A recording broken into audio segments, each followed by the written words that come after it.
તમારા બધાનું ફરીથી હાર્દિક સ્વાગત કરું છું મારી ચેનલમાં। તો ચાલો આજે આપણે એકદમ ચટપટું અને મસાલેદાર ફણસી અને બટાકાનું શાક બનાવીશું, જે ટેસ્ટમાં ખૂબ જ સરસ લાગે છે। તો ચાલો હવે આ શાકની રેસીપી સ્ટાર્ટ કરીએ।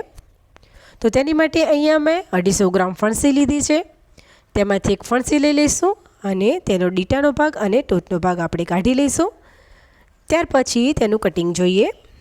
તો તેનું મેં કટિંગ આવી રીતે નાનું કર્યું છે, પરંતુ તમારે જો થોડું મોટું કટિંગ કરવું હોય તો પણ કરી શકો છો। મતલબ કે એક ફણસીના 2 થી 3 ટુકડા પણ કરી શકો છો। આવી રીતે બધું જ કટિંગ રેડી કરી લઈશું।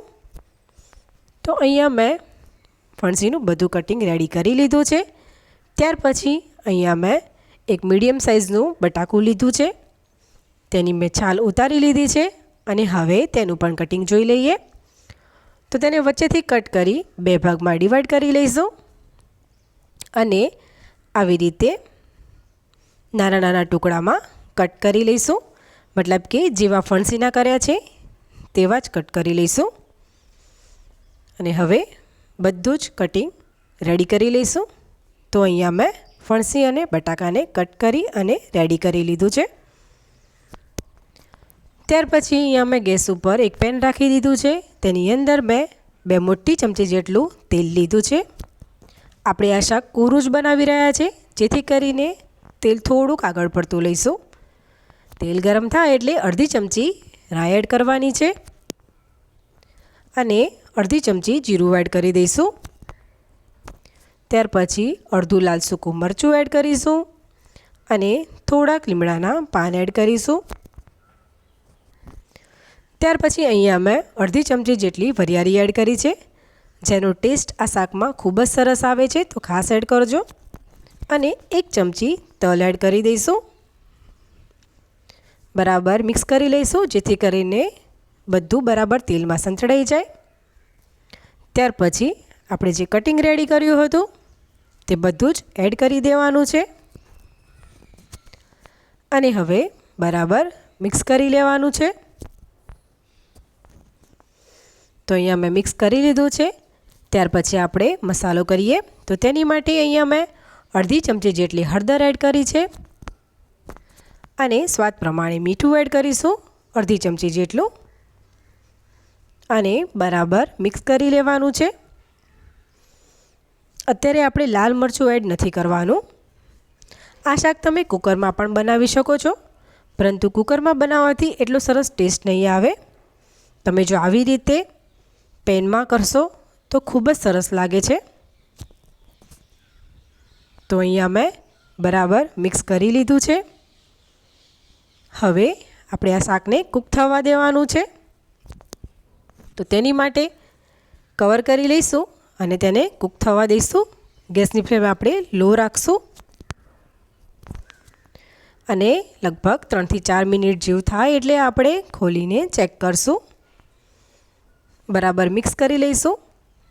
હજી ફણસી અને બટાકા કૂક નથી થયા, પરંતુ વચ્ચે આવી રીતે હલાવવાથી તે શાક નીચે ચોંટશે નહીં। ફરીથી કવર કરી લઈશું અને કૂક થવા દઈશું, જ્યાં સુધી ફણસી અને બટાકા કૂક ન થઈ જાય ત્યાં સુધી।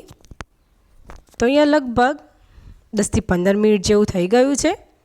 તમે જોઈ શકો છો કે ફણસીનો કલર બદલાઈ ગયો છે, મતલબ કે કૂક થઈ ગઈ છે। હવે તેની અંદર મરચું એડ કરવાનું છે। તો મરચું મેં 2 ચમચી જેટલું એડ કર્યું છે।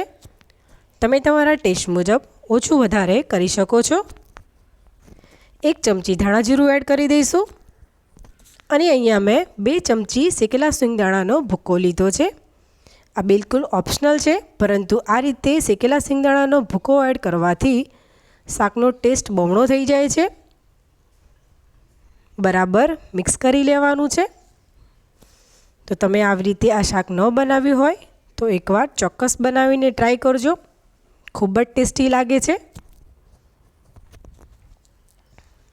તો અહીંયા મેં બરાબર મિક્સ કરી લીધું છે અને હવે કવર કરી અને 2 થી 3 મિનિટ જેવું થવા દઈશું। તો 2 થી 3 મિનિટ થઈ ગઈ છે। હવે આપણે ખોલીને ચેક કરશું। તમે જોઈ શકો છો શાકનો કલર સરસ આવી ગયો છે અને ખૂબ જ સરસ લાગી રહ્યું છે. બરાબર મિક્સ કરી લઈશું. તો આપણું આ ફણસી બટાકાનું શાક રેડી થઈ ગયું છે.